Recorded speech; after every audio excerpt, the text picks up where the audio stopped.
Բարի օր սիրելի բարեկամներ, հուսով եմ բոլորդ լավ եք,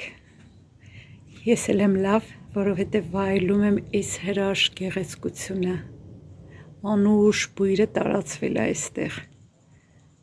ես մեկ ավելի շատ է բացված, շատ սիրուն են, շատ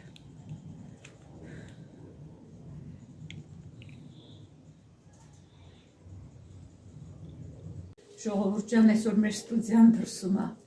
անընդհատ խոհանոց ձանձրալի է, շատ լավ եղանակ է, հիմա արդեն դուրսը հով է, որոշեցինք նստենք ամուսիններով դրսում, նախորդ վլոգում ասեցի, չէ, պետք է հարցազրույցի կանչեմ Աշոտին, իրականում մի հատ հարց կար,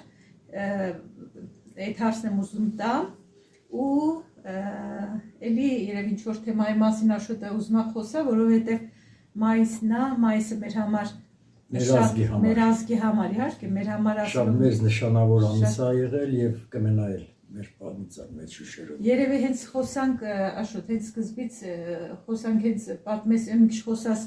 մայիսի մասին, մայիսի մեր հաղթանակների մասին, հետո նոր հարց էի կողել Ռուսաստանից, այդ հարցին Աշոտին կխնդրեմ կպատասխանի։ Ավելի լավ այդ հարցին պատասխանի, շատ լավ։ Հարցրել էին Մոսկվայից կարծեմ Եթե կան Բելգիա, կարան այստեղ մնան, կարան գան այստեղ ապրելու իրավունք ստանան ու մնան։ Ինչ կարելի է ասել, մեր հայրենակցություններ գրել, հարցրել, ինչ խորհուրդ կտաս, ինչ կարելի է ասել։ Ընդհանրապես գալ մնալու համար կոնկրետ պատճառներ են պետք, որովհետեւ ելնելով մարդու իրավունքների միջազգային հռչակագրից, այստեղի Բելգիայի իշխանությունները քննություն կատարեն եւ քննություն իրականացնեն եւ վեճեր կայացնեն։ Եթե Ռուսաստանը չունեք քաղաքական պատճառ, իմ կարծիքով այստեղ դժվարությամբ կարող եք հաստատվել եւ երկրորդը մի ճշմարտություն ասեմ, որ ռուս-ուկրաինական պատերազմից հետո ընդհանրապես Երևանության արևմտյան Եվրոպայի շատ երկրներում, այդ թվում նաև Բելգիայում վերաբերմունքը Ռուսաստանի քաղաքացիների նկատմամբ, առանձնապես ռուսների նկատմամբ շատ բացասական է։ Նույնիսկ այլազգիներ, ովքեր ունեն Ռուսաստանի քաղաքացիություն, նրանց էլ են գրեթե նայում այդ նույն իրավիճակի տեսանկյունից եւ հարգանք չեն տածում Ռուսաստանից եկած քաղաքացիների նկատմամբ։ Այս հարցի հետ կապված կարող եմ մի վերջերս միջադեպ պատմեմ, որը կատարվել է Ռուսաստանի հայ ազգի քաղաքացու նկատմամբ, որը հիվանդության պատճառով Ֆրանսիա էր գնացել, որպեսզի վիրահատություն կատարի։ Բժիշկը տեսնում է, որ նայելով ազնագիրը գրած է Ռուսաստանի քաղաքացի, նրան անմիջապես ասում է, որ եկեք հիվանդասենյակ, ես ձեզ ոչ մի օգնություն չեմ տալու։ Պատկերացնում եք։ Դա իրական դեպք է եղել եւ այդ ազնվորության ընկերը մեր քաղաքում է բնակվում, այստեղ ապաստան է ստացել եւ ասենք ապրում ունենալով քաղաքական պատճառ, այդ միջադեպը նա պատմեց, որը ճշմարտություն է, որ իրեն անձամբ ընկերներ զանգել եւ տեղեկացրել։ Այս ռասիզմը չի Աշոտ ինչ-որ տեղ։ Դա ինչ-որ տեղ այդպես է, բայց մենք բժշկի կողմից երբ նայում ենք մեր պատմությանը խորհրդային տարիների ժամանակ, խորհրդային միությունում ապրող բոլոր քաղաքացիներին արտասահմանում դիտարկում են որպես ռուս, ասենք, որ սովետական միությունից տուրիստներ են գրեմ եւ այլն, դրանց դիմավորում են որպես Ռուսաստանից եկած տուրիստներ, այսինքն իրենց իրական ազգային պատկանելիությունը դրսում շատ երկրներում, շատ այլ երկրի այլ բնակիչների, այլ ազգությունների սովետական միությունը դիտարկում են որպես Ռուսաստան։ Այսքանը ես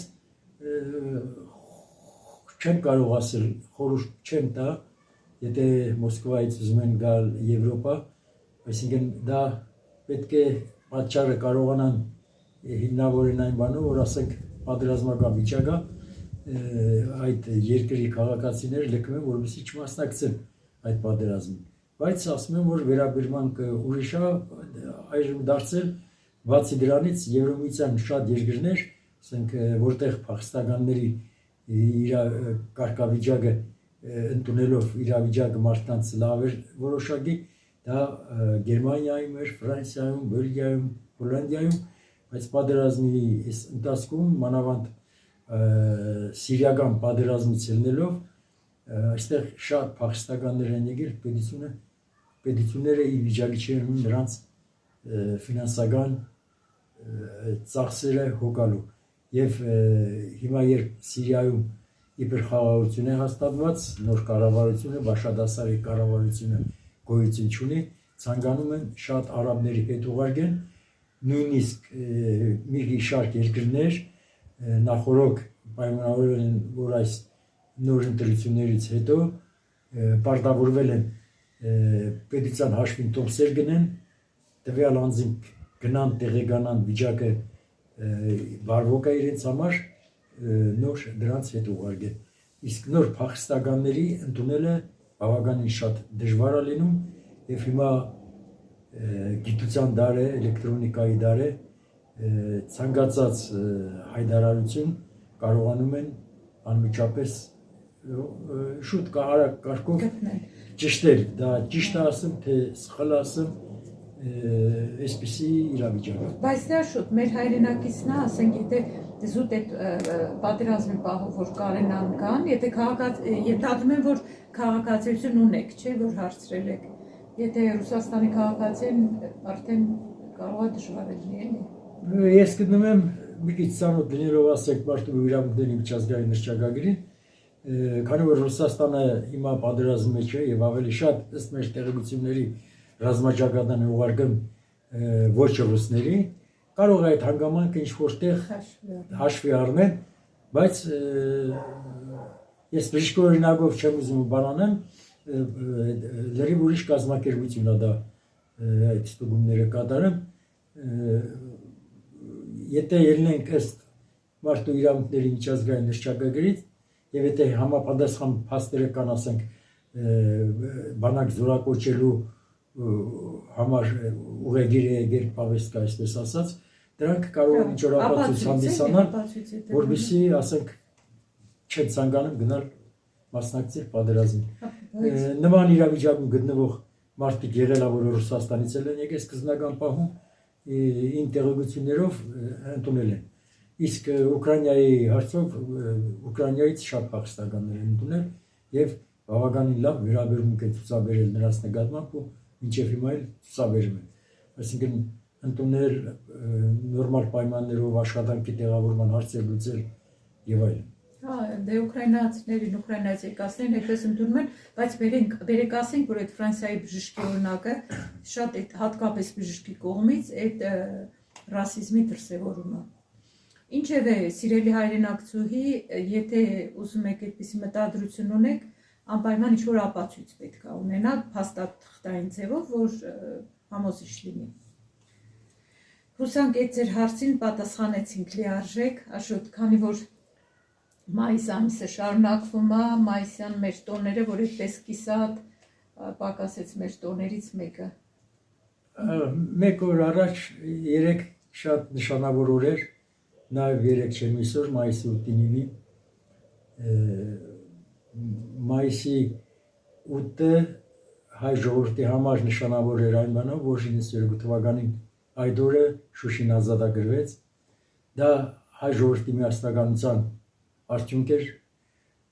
եթե համեմատելու բերենք այսօրվա իրավիճակի մեջ, ապա մենք շատ մեծ տարբերություն ենք զգում եւ պատմությունն էլ ցույց է տվել, որ այն ժամանակահատվածներում մեր ազգը համախմբված է եղել, կարողացել է հաջողությունների հասնել, հաղթանակներ նվաճել։ Այդպիսի ժամանակահատված կարելի է ամիսների եթե բաժանած տարբեր տարեթվերի, դա մայիս ամիսն է մեզ համար եղել, եւ Շուշիի ազատագրումը 1992 թվականին տեղի ունեցավ, մեզ համար առանձնապես այն մարդկանց համար, ովքեր մասնակցել են ազատամարտին շատ մեծ ուրախություն տոներ իրոք։ Մայիսի 9-ը, երբ մեր պապերը մասնակցել են ֆաշիստական Գերմանիայի, հիտլերյան Գերմանիայի դեմ պայքարին եւ հաղթանակով են տուն վերադարձել, մեր առանձնապես մեր հայ ժողովրդի համար մեծ հպարտություն է, երբ 45 թվականի մայիսյան այդ օրը, մայիսի 8-ին, 9-ին Բերլինում հնչեց հայկական քոչարին եւ մեր Թամանյան դիվիզիայի մարտիկները Բերլինում ապարեցին այդ բանը։ Նաեւ մի քիչ առաջ ասնեմ, իրոք մեր մեծ տոն է, նաեւ հպարտանալու տոն է մայիսի 28-ը, երբ տեղի ունեցավ Սարդարապատի եւ Բաշաբարանի հերոսական ճակատամարտերը, եւ 1918 թվականին հաջողվում էր հայ ժողովրդի ներչնելու վախտը, տեսնելով 1.5 միլիոն ցեղասպանված, ունենալով 1.5 միլիոն ցեղասպանված ժողովուրդ, տեսնելով այդ ահավոր կոտորածը, հայ ժողովուրդը իր մեջ գտավ այն ներուժը, որով պետք է որ պայքարեց թուրքական հերոսակների դեմ եւ Սարդարապատում Բաշաբարանում խոշոր պարունակության մատնեցին մեզանից տասնյակ թվականակ անգամ զորքերին եւ պատահական չէ որ այսօր Հայաստանի Հանրապետության շատ վայրերում հարս այդ հաղթանակի կան հուշարձաններ Սարդարապատում, Բաշաբարանում, Լոռիում, Կիրովականում կա կարծեմ Շիրակում, որտեղ թուրքերի նահատին դիմադրություն են ցույց տվել։ Ինչևէ մենք այս տոներով հպարտանում ենք, բայց ցավոք սրտի այսօր տեսնելով քարորիա պատերազմը 2020 թվականի մենք դաժան պարտություն կրեցինք եւ այդ պարտության հիմնական արդյունքը գիտենք որ մեր այսպես կոչված դաշնակցի դավաճանությունն էր, մեր բանակում տեղ գտած խոշոր կոռուպցիոն երևույթներն են, որ այդ ժամանակ բանակը որպեսզի զինվեր եւ զինվորը իրոք մարտական բարձր պատրաստվածություն ունենար, մեր բանակի գեներալները դարձել են կոռուպցիոն մեծահարուստներ։ Ես այդ ընթացքում չեմ տեսել մի գեներալ, որը ապրել գեներալի աշխատավարձով, ամեն մի գեներալ դարձել էր արդեն միլիոներ, իսկ հարցը առաջանում որտեղից եւ ինչ ձևով։ Դրա պատասխանը մենք բոլորս էլ գիտենք, ինչա կատարվել, բայց ցավոք սրտի ինչեւ օրս այդ թալանչիներից մի հոգի չկանգնավ պատասխանատվության առջև։ Սա մեծ ցավ է պատճառում։ Ոչ միայն ինձ, այլ նաեւ ես գիտեմ, որ ձեզ է մեծ ցավ պատճառում։ Աշոտ, իսկ հայրենական պատերազմի ժամանակ մեր հայրենակիցների այդ մասնակցության մասին, մեր հայ գեներալների մասին, ինչ ստատիստիկա կա, ինչքան հայր են մասնակցել կամ ինչքան գեներալներ են ունեցել։ Ուրեմն ես դպրոցական տարիներից պատմություն առարկան շատ եմ սիրել եւ բավականին նաեւ ուսումնասիրել եմ, շատ գրքեր եմ կարդացել, որոնք վերաբերում են մեր ազգի պատմությանը, հայրենական պատերազմին։ Իրոք մենք հայրենական պատերազմի ժամանակ, երբ վեր ենք լուծում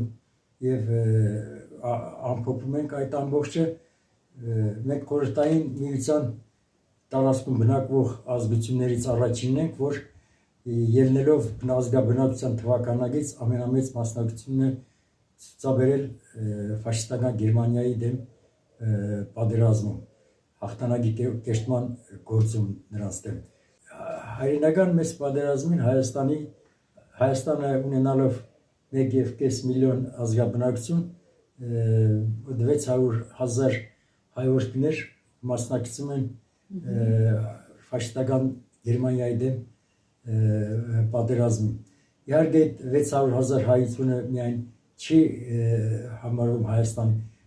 Հայաստանի ազգաբնակությունը, ընդհանուր հայության քանակն է հաշվարկվում այդքան, սովետական միության դրանց մեջ են մտնում Ադրբեջանից, որտեղ բավականին մեծ քանակի հայություններ ապրում, Վրաստանում, ինչպես նաև Ռուսաստանում, շատերը երևի չգիտեն, շատերն էլ գիտեն մեր ունկնդիրներից, որ ամբողջ այդ Կրասնոդարի մարզը, տարածքները Սոչին, Ծովափնյա, Սևծովի Ծովափնյա քաղաքներում շատ համշենահայեր կան, որոնք ազգությամբ հայեր են եւ դարձյալ Եղեռնի ժամանակ, Եղեռնից մի քիչ առաջ մուսուլմանացած հայեր մի մասը տեղափոխվում են եւ իրենց բժշկությունն են գտնում Սևծովի այդ ափերին, Ռոստովում շատ մեծ համայնք ունենք այդ պատերազմի ժամանակ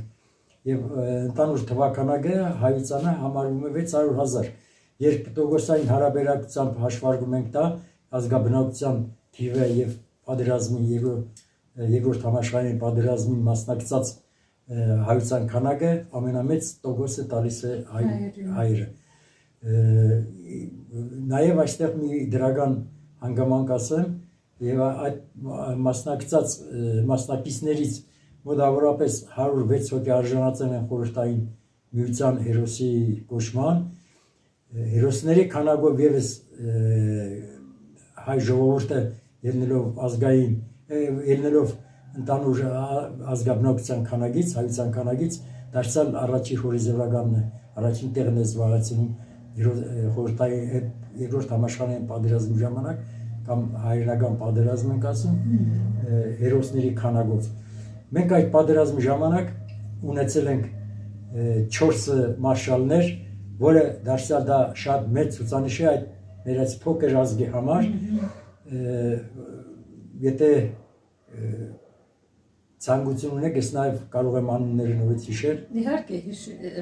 հիշեցրամես Հովհաննես Բաղրամյան Հովհաննես Բաբաջանյան Հովհաննես Բաբաջանյանը զրահատանկային զորքերի մարշալ է Բաղրամյանը հեծելազորային զորքերի մի քանի ռազմաճակատերի հրամանատար է եղել առաջի գեներալներից մեկն է նաև Խամպերյանց Թուդյակով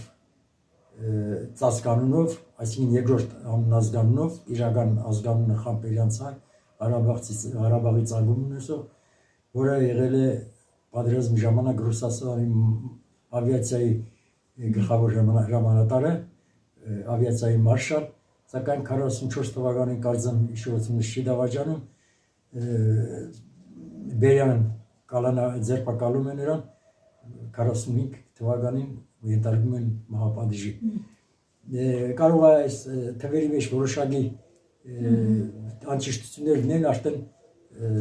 այդքան տարի անցել է արդեն հիշողությանս մեջ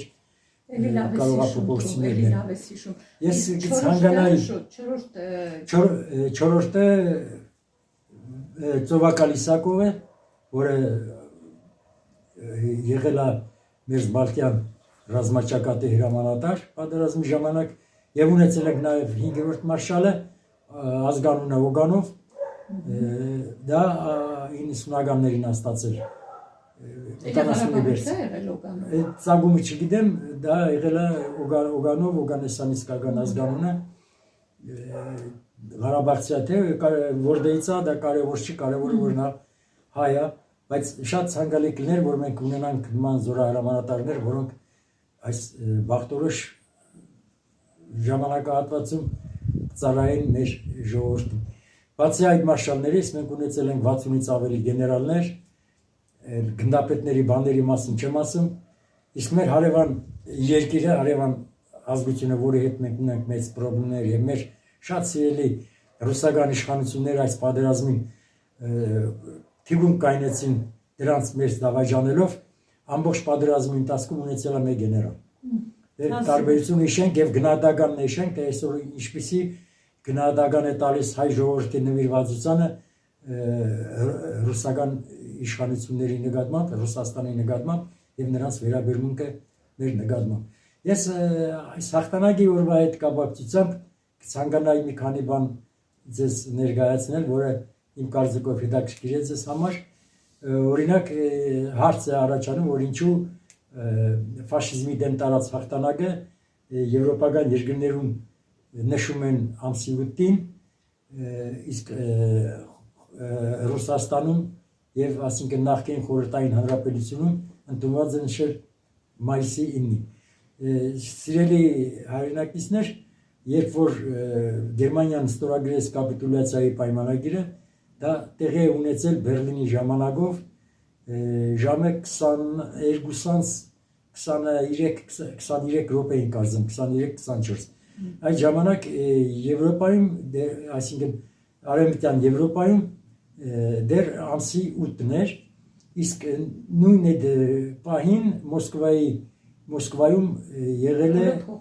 ամսի 9-ը արդեն գիշերը եղել է 12-ից կարծեմ 23 րոպե, բայց իրականը որ ընդունելի լինի բոլորի համար, իմ կարծիքով որտեղ որ կնքվել է կապիտուլյացիայի պայմանագիրը եւ տվյալ երկրում ամսի քանիսն է եղել եւ ժամի քանիսը, այսինքն ամսի քանիսն է եղել, պետք է այդ տոնը այդպես նշվի։ Այսօր մեծ բանավեճ է գնում, թե պատերազմում ամենամեծ հաղթանակի ամենամեծ ներդրումով է ունեցել։ Ես կասեի, որ եթե Հիտլերյան Գերմանիայի դեմ Ռուսաստանը կարողանար մարտնչել մենակ եւ հաղթել, դա իրականությանը հետ չի համապատասխանում, որովհետեւ երբ այսօր արդեն թերթում ես մի քիչ արխիվները բացված պատմությունը եւ նայում ես իրականությունը այդ ժամանակ Ռուսաստանը չէր կարող հաղթանակի հասնել, եթե չլիներ արևմուտքի օգնությունը, առանձնապես Ամերիկայի Միացյալ Նահանգների օգնությունը։ Հիշենք այդ ժամանակահատվածը, չնայած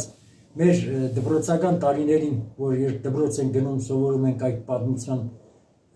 ՍՍՄ ժողովուրդների պատմություն կոչված դասագիրքը,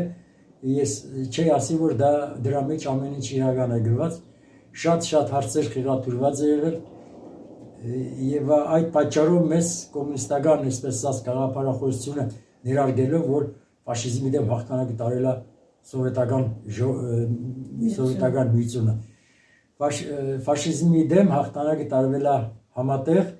այն երբ արդեն որ օգտվելով արևմուտքի օգնությունից Ռուսաստանը արդեն հակահարված տվեց ֆաշիստական Գերմանիային եւ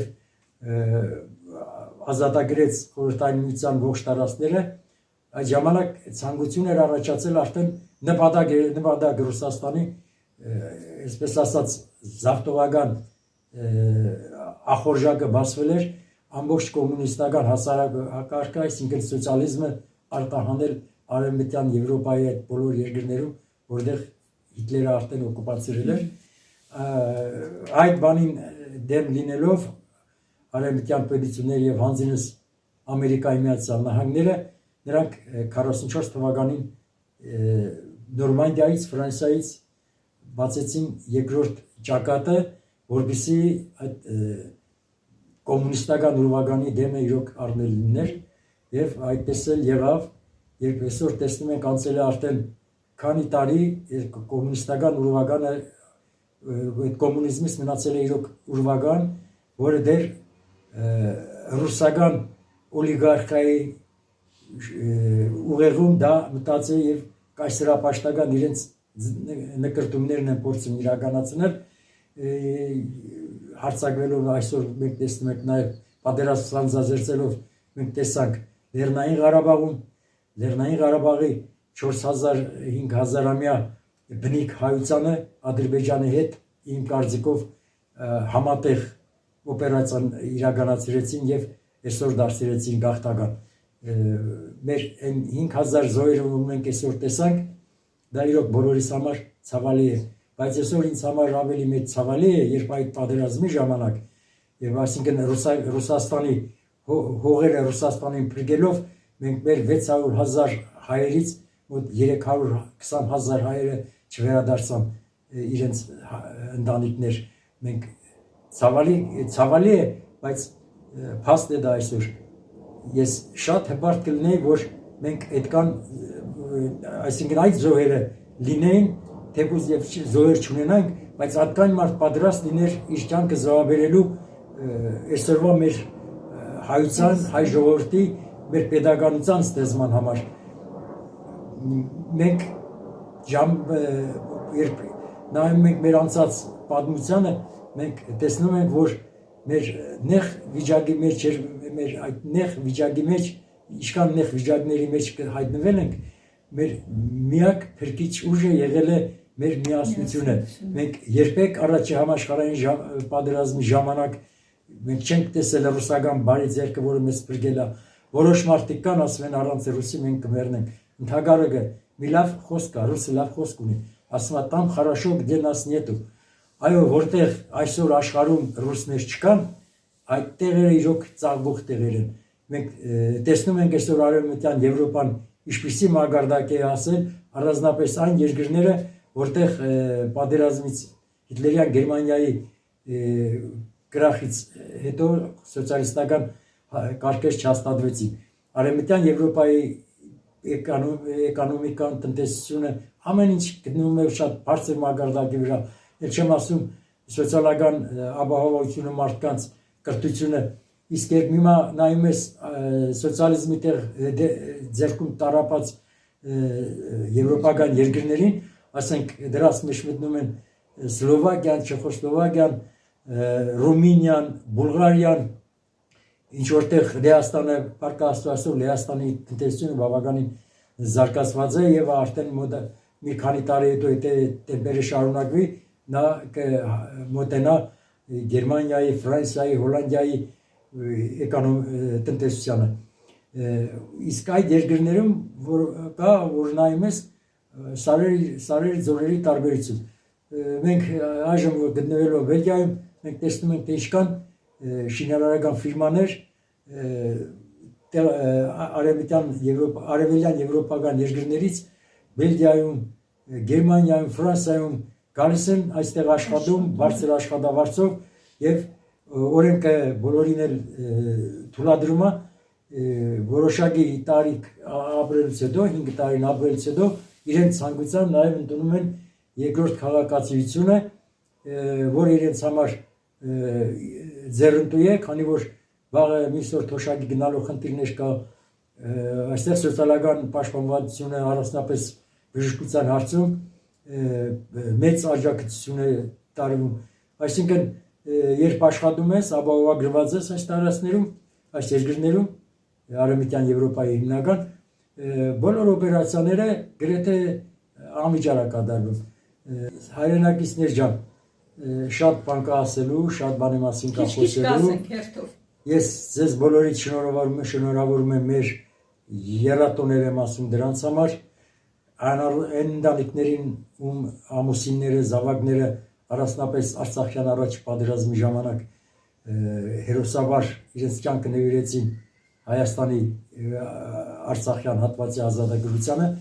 ես շնորհավորում եմ այդ ընտանիքներին, գլուխ եմ խոնարհում այն ընտանիքների առաջ, ովքեր զոհեր ունեն, իրոք ուրախացեք այս մեր տոներով, այսօրվա ստեղծված ծանր իրավիճակը, որ կա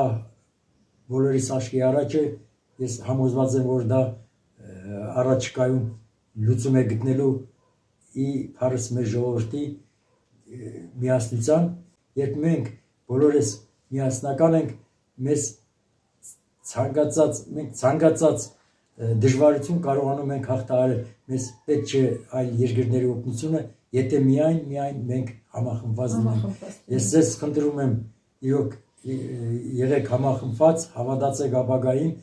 որ կգա մի օր, որ իրոք այս մեր մայիսյան եռատոները կվերածվեն քառատոների, հինգատոների եւ այսպես շարունակ։ Ամփոփելով խոսքս, ես կցանկանամ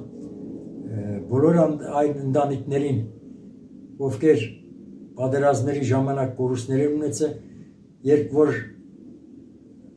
անհատապես ընտանիք վեր են լուծում, ցանկացած ընտանիք էլ այդ արավիրքի հետ առնչվել է եւ 41 թվականի պատերազմի ժամանակ իրականը 39 թվականին է սկսել երկրորդ համաշխարհային պատերազմը, եթե հիշենք նաեւ ֆինական պատերազմը եղել, որ շատերիս պապերին այդ ժամանակ էլ զորակոչել, նույնիսկ մինչև 45 թվականը նրանք չեն կարողացել իրենց օժախներ վերադառնալ։ Ես ցավակցում եմ սրտի խոսքն եմ ասում այն բոլոր ընտանիքներին, ովքեր կորուստներ են ունեցել մեր դեմ ոտնձգություններ կատարած պետությունների կողմից, առանձնապես նաև վերջին 44 օրյա պատերազմին խոնարհվում եմ բոլոր այն ընտանիքների առաջ, ովքեր զոհեր են տվել։ Ես համոզված եմ, որ բոլորդ էլ գիտեք, որ դրանք այրուն են թափել հանուն Հայաստանի հայ ժողովրդի գալիք ապագայի։ Շատ ցանկալի կլինի, որ մեր ժողովուրդը պատերազմ երբեք չտեսնի, բայց դա մեզանից կախված չէ։ Իրոք հավատացեք, հայ ժողովուրդը առանձնապես 44-օրյա պատերազմի ժամանակ չէր կարող ընդդիմանալ Ռուսաստանի դավաճանությանը, Թուրքիայի, Ադրբեջանի, Իսրայելի եւ կասե նաեւ Բելարուսի այդ 4 երկրների համատեղ հարձակմանը փոքրիկ Հայաստանի, փոքրիկ Արցախի վրա։ Այն մեղադրանքները թե սա էր մեղավոր, նա էր մեղավոր եւ այլն, իրոք կա մի բացասական շատ մեծ երևույթ, որ մեր բանակը օլիգարխների ձեռքում էր գտնվում, գեներալը դարձել էր օլիգարխ, դա էլ մեծ պատճառ էր, եւ այն դավաճանությունը, որ հենց պատերազմի առաջի օրերից գնաց, որ հողերը վաճառված է եւ այլն, այդ դավաճանների նպաստն էլ մեծ էր, որ մենք կրեցինք այդ դառը պարտությունը։ Շատ ուրախ կլինեի, որ գոնե մի երկու դավաճան մինչև այսօր պատասխանատվության առաջ կանգնածներ, բայց ցավոք սրտի մեր դատաիրավական համակարգը այնքան դանդաղ է աշխատում, ես մի բան զգում եմ, որ երևի նրանց հրահանգ է տված, որպեսզի այսպիսի վախճան ունենան դրանք։ Համենայն դեպս ձեզ շնորհավորում եմ այս մեր տոների համար, ես կցանկանամ, թող մեր ազգը, մեր ժողովուրդը առաջիկայում նոր եռատոներ ունենա, նոր հաղթանակներ ձեռք բերենք, եւ այդ հաղթանակները միայն ես համոզված եմ լինելու է մեր համախմբության արդյունքում։ Մենք 88-ին համախմբվեցինք, ունեցանք հաղթանակներ, բայց ափսոս մեր այդ հաղթանակները մսխվեցին մեր ապաշնոր ղեկավարների կողմից։ Ցավոք սրտի, շատ չգնանք ետ, որովհետև իրոք ինչքան խոսանք, այնքան խոսալու բան կա, բոլորս էլ գիտենք, ծանոթ ենք ամեն ինչին, բոլորս էլ ապրել ենք այդ իրականության մեջ։ Ինչևէ, սիրելի հայրենակիցներ, սիրելի բաժանորդներ, վաղուց հարցազրույց չէինք ունեցել, այսօր այս ֆորմատով հանդիպեցինք, հուսամ հավանեցիք մեր այսօրվա վլոգ, կարելի ասել վլոգը կամ տեսանյութը, կսպասենք ձեր մեկնաբանություններին, ձեր արձագանքներին, լավ մնացեք, շնորհակալություն Աշոտին։ Ես էլ եմ շնորհակալ։ Հաջողություն, կհանդիպենք նորից։